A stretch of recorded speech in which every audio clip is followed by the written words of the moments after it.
President Tinubu commends military and successful operations in Northwest, pledges sustained support in a task of ensuring nation's peace and security.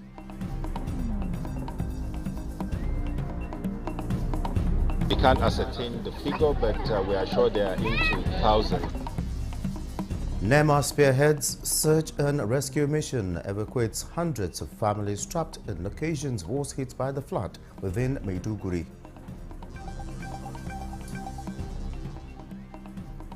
Only boat drivers, operators, and passengers on our waterways adhere strictly to lay down safety rules and regulations. NEWA sensitizes communities on safety protocols while afloat as government step up safety measures on the waterways.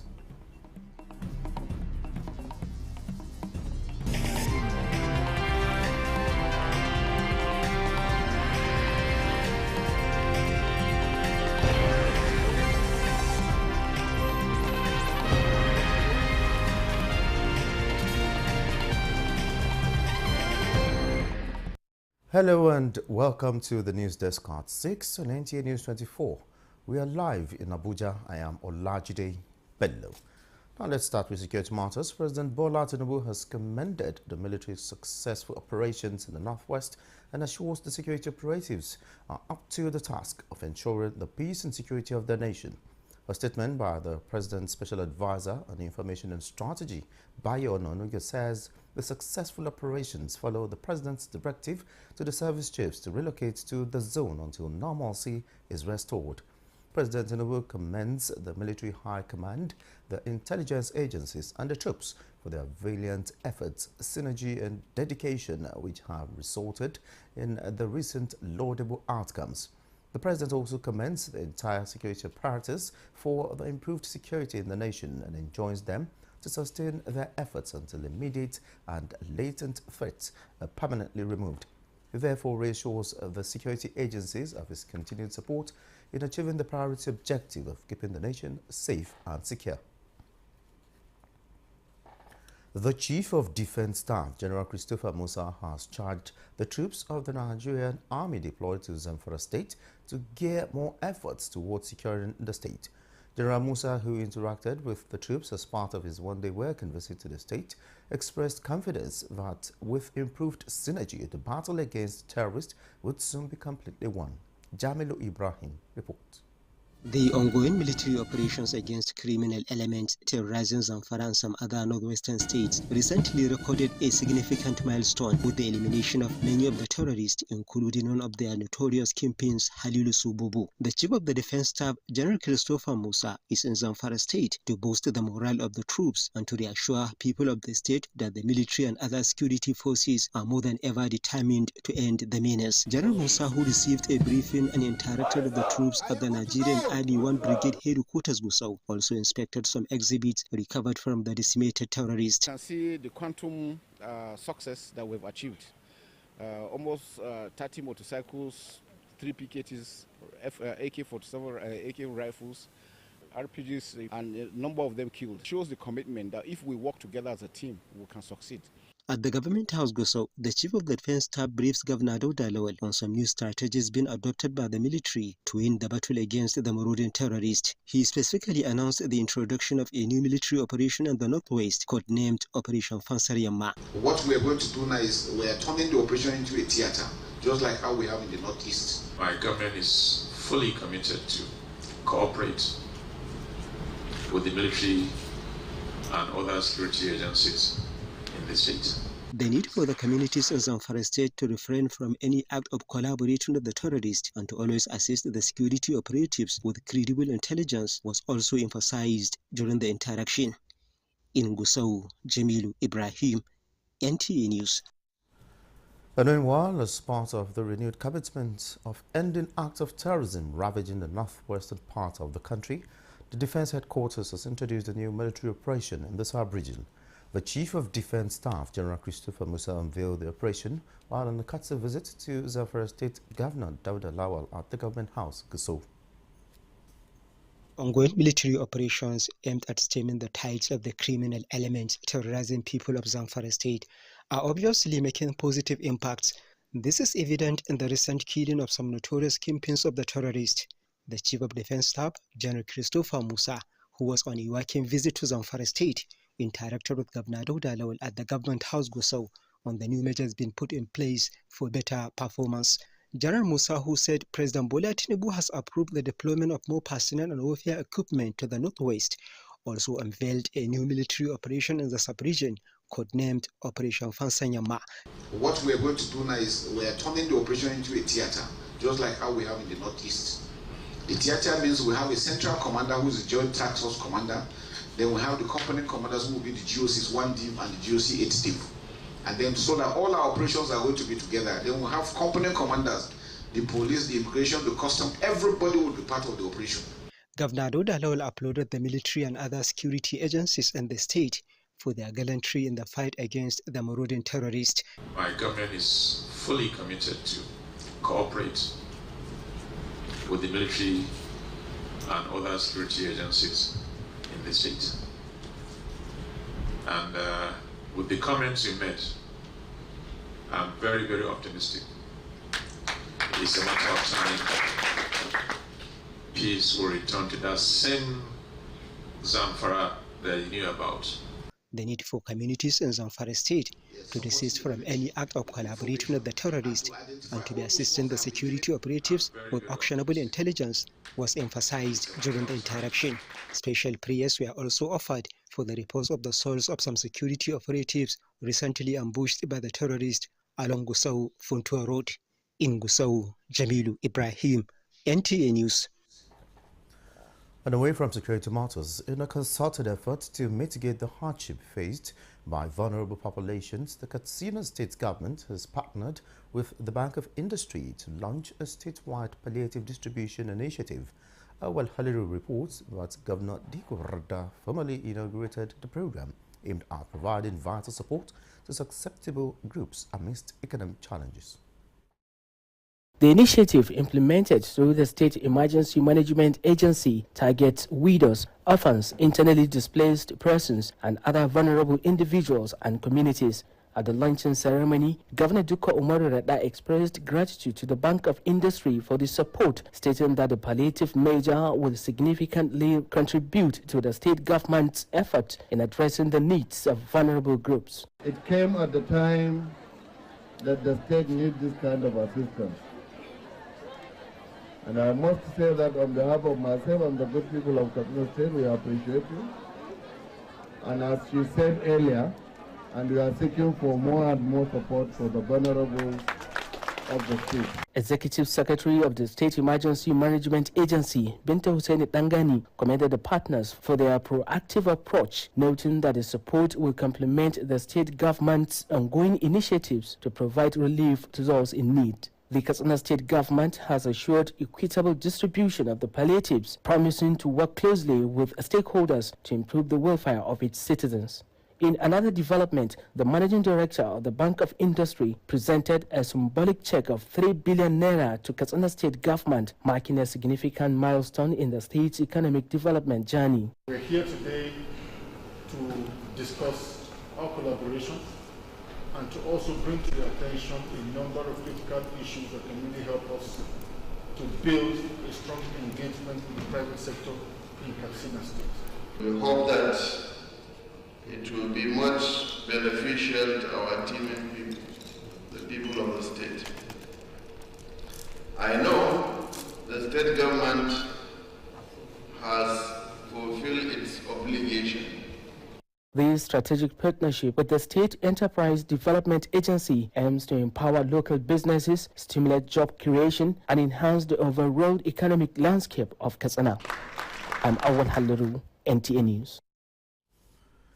Minister of Environment, Balarabe Abbas Lawan, says his ministry is committed to supporting Borno State in its recovery efforts by providing necessary technical and logistical intervention to address the challenges posed by the flood disaster. This is while the minister was on a commensurate visit to the state. Godia Jacob reports. The minister, who was accompanied by the permanent secretary of the ministry, Mahmoud Adam Kambarima, and other directors, sympathized with the government and the people of Borno over the devastating disaster which claimed many lives and property. So we're here to join hands with the government of Borno State to see what we can do to reduce the effect of this catastrophe. Being the Minister of Environment, what has happened is directly affecting my mandate as the minister. So I'm here to do my job, to work with the government of Borno State. I came with a team of experts in various areas that will address, because this flood is just the beginning, because the aftermath is more devastating. Governor Babagana Umar Zulum, in his response, appreciated the minister for the visit and also assured him of the state government's support to the ministry in its quest to mitigate environmental challenges occasioned by the flood disaster. Members of the Borno State government, especially the Ministry of Environment, we closely work with your team with a view to addressing, especially the medium and longer term sustainable solutions to this our problem. The visitors prayed to Almighty Allah to avert the occurrence of the calamity and to comfort those who lost their loved ones and property. In Maiduguri, Godia Jacob, Nta News. Meanwhile, the Minister of Water Resources and Sanitation, Joseph Yusef, is also in Maiduguri to assess the damage and has pledged federal government support to fix the low dam. Pauline Kujevana has details. On arrival, the Minister Joseph Talumun Ustef, accompanied by the State Minister Mohammed Bello, were received by top government functionaries in Borno State, including the Secretary to the State Government, Bukar Tijani, and the Commissioner for Information, Usman Tar. His first port of call was on the Shehu of Borno, Abubakar Ibn Umar Garbe Alamin El Kanami, whose palace had share of the flood disaster and commiserated with him. The minister assured that the federal government, through the ministry, will intervene to fix the Alo Dam and also expand it to improve water management and ensure the safety of citizens. He also appealed to the Shehu to caution citizens, especially children, against playing in the flood waters to avoid waterborne diseases. We will make sure that from the Federal Ministry of Water Resources, in collaboration with the state government of Borno State, will work out a permanent solution to this particular problem. The Shehu of Borno expressed appreciation for the sympathy visit and emphasized the need for a thorough investigation to prevent future occurrence. While with Governor Babagana Umar Zulum, the minister maintained the same commitment, where the governor thanked him for the visit and commitment against future occurrence. These things have to be addressed politically. We have to sit down to brass funding. We have to invest in studies, we have to invest in research. And most importantly, we have to invest in technology that will address this problem.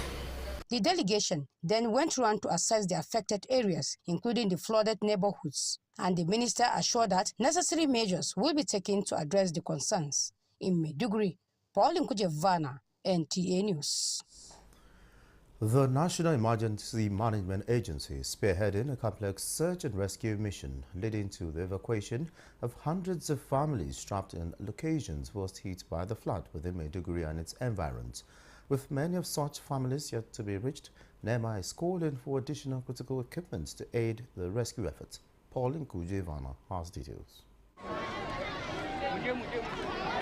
As the flood waters slowly recede from the city of Maiduguri down to Abaganaram and Custom Gambaru Road access, evacuation and rescue mission in these areas have become a top priority. NEMA and other emergency responders are racing against time to reach the stranded victims, rescue and evacuate them to safer places. The situation on ground is there, with many people still waiting for help to arrive.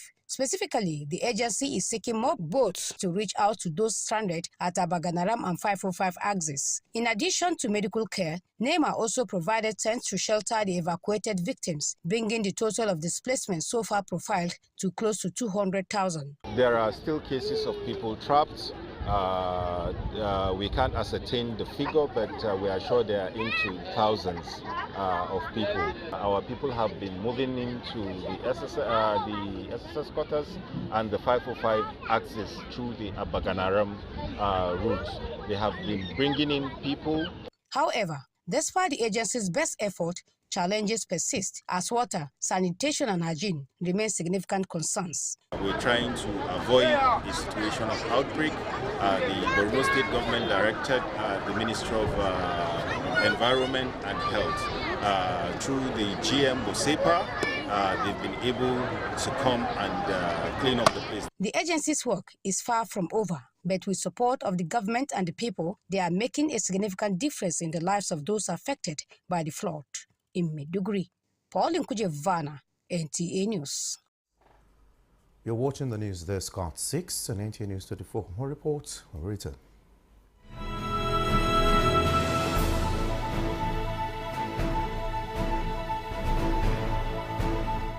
From the creeks of the Niger Delta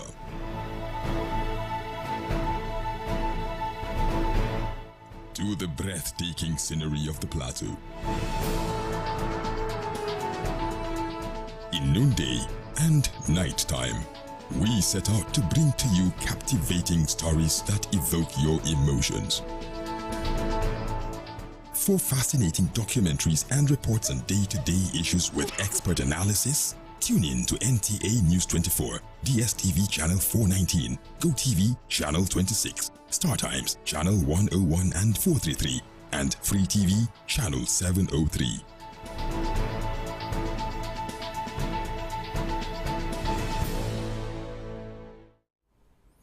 Thanks for being there. In line with the federal government's resolve to ensure safety on the waterways, the National Inland Waterways Authority has sensitized local community in Nasarawa State on safety protocols while afloat. Christy Adaji reports. In one of the most famous rivers in Nigeria, the River Benue, in Loko town, which is a mini port that conveys goods to the eastern and western parts of Nigeria. Even though boat is considered as one of the safest means of transportation, many have died in this river as a result of both mishap and water-related activities due to non-adherence to safety measures. It is in view of the above that the National Inland Waterways Authority, a federal government agency saddled with the responsibility of regulating, managing and controlling the use of inland waterways, deemed it necessary to sensitize boat operators, passengers as well as stakeholders on the need to adhere strictly to safety protocols when using the waterways.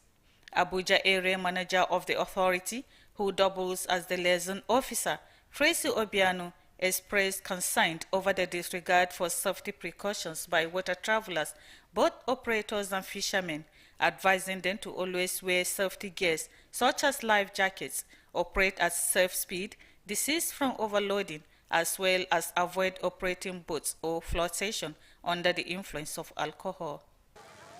Most of the accidents shouldn't have happened because they are avoidable. If only boat drivers, operators and passengers on our waterways adhere strictly to lay down safety rules and regulations. Overseer Local Development Area Shuaibu Umar and other stakeholders appreciated federal government for organizing such program, noting that the council will meet with relevant authorities to form a joint maritime team that will supervise activities on the waterways and ensure compliance to operational ethics. After this sensitization, we'll tell them the reality, they should face reality, because life is very, very important. I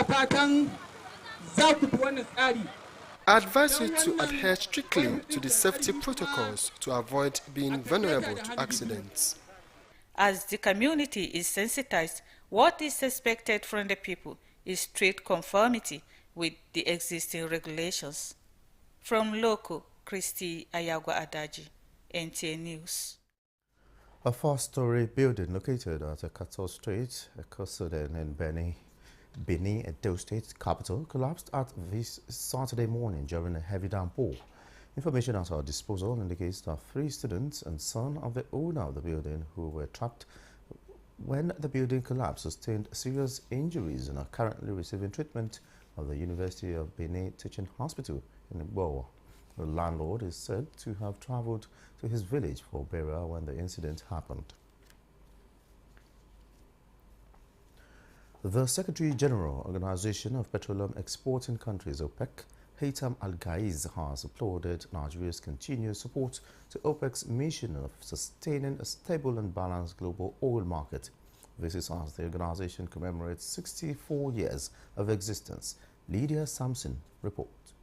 OPEC Day, celebrated on September 14th, commemorates the founding of the Organization of Petroleum Exporting Countries in 1960. This year marks the 64th anniversary of OPEC, which was established during a historic conference in Baghdad. This special occasion today is a time to honor the efforts of all those who have worked so hard throughout our history to make OPEC a resounding success, including many Nigerians. We must recognize the immense contributions of Nigeria and all our member countries. That includes heads of states and government, ministers, governors and national representatives. He says, though OPEC has evolved significantly over the decades in adapting to various global economic challenges and changes in the energy landscape, OPEC remains committed to its founding principles as a global advocate for multilateral cooperation. This day, the 14th of September, which has been designated as OPEC Day, provides a perfect opportunity to reflect on and remember OPEC's remarkable journey from its founding to its present. While acknowledging past glories is important, it is also crucial to look ahead and anticipate what is to come. The anniversary also serves as a reminder of OPEC's ongoing commitment to cooperation and dialogue in addressing global energy issues and sustainable development. OPEC Secretary General Haytham Al-Ghaiz, who commended OPEC members, is optimistic about the global role of the organization going forward, describing it as having its greatest days ahead. In Abuja, Lydia Sampson, Nta News. Rivers State government is extending the ongoing rural electrification project to more communities in Kana local government area of Rivers State. Osinachi Sama reports that the Kwara community is the latest beneficiary. Operation Light Up Kana initiative is in line with Governor Siminalayi Fubara's Rivers First agenda, aimed at providing basic social amenities for the economic development of the rural communities and the state. Some communities in Kana, including Gwara community, received commendations from the governor for their resilience in protecting government infrastructure. Governor Fubara, who was represented by the Speaker of the Rivers State House of Assembly, Victor Okojembo, also commended the chairman for meeting the needs of the people. He did not just take our money and went to Port Harcourt to do whatever he likes.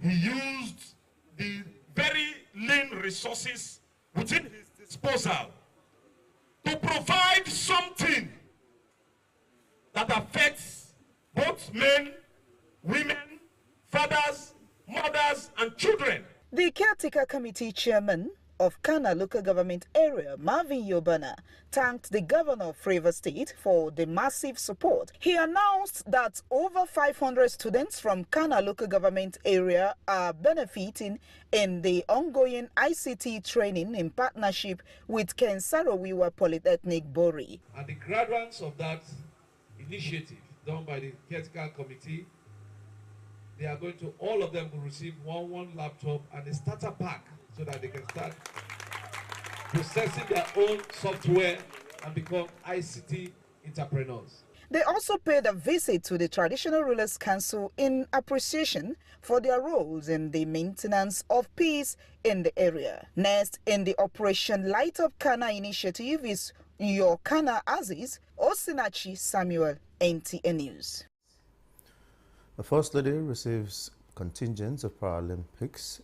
Let's join our State House correspondent, Odini Itaiwo, for details. The just concluded 2024 Paralympic Games in Paris ended with Nigeria having a total of 7 medal haul, comprising 2 gold, 3 silver, and 2 bronze. Remarkable feats by team captain Oluwakemi Folashade and Onyinyechi Mark in para-powerlifting not only saw Nigeria winning 2 gold medals, but breaking world records with 167 kg and 147 kg lifts. So, with Nigerian badge sitting right next to the medals on their chest, The victorious athletes marched into the First Lady's office in the villa to a hero's welcome. As the grand patron of the African Paralympics Committee, the First Lady expressed the appreciation of the country to the para-athletes, not just for the medal haul, but for restoring the image of the country. Your success has united us all in celebration, and I'm confident that this is just the beginning of more historic accomplishments to come. We look forward to the future with renewed hope, knowing that with champions like you, Nigeria's place on the global stage is secured. Folashade's incredible... Calling each medalist by name, the First Lady says their feat, especially new records set by the team captain Oluwakemi Folashade and Mark Oyuyechi, has raised the bar for para-athletes worldwide. You remind us that the sacrifice we endure today will ultimately lead to the future we all desire. The Paris 2024 Paralympics marks the beginning of a new chapter for Nigerian sports. This success is a call to action for all of us to continue to support and invest in our athletes. We must ensure that the structures, resources, and opportunities necessary for their continuous growth are not just available but enhanced. Matching our calls for incentives with action, the First Lady presented the athletes with bouquet of flowers along with other gifts. Sports Minister Senator John Eno, who led the contingent to the State House, commended the First Lady for her support to para-athletes and people with disabilities in the country. The team that Nigeria presented won at least one medal in all the 4 sports that it competed. I'm very excited. I don't know what to say because she has met our needs. So we'll say a very big thank you to her. The 7 medals won by these athletes in Paris bring Nigeria's medal haul to a total of 400 since its first participation at the 1992 Paralympic Games in Barcelona, Spain. In the State House, Adeni Itaiwo. And that's the news desk at 6 on NTA News 24. Thanks for watching. I am Olajide Bedlo.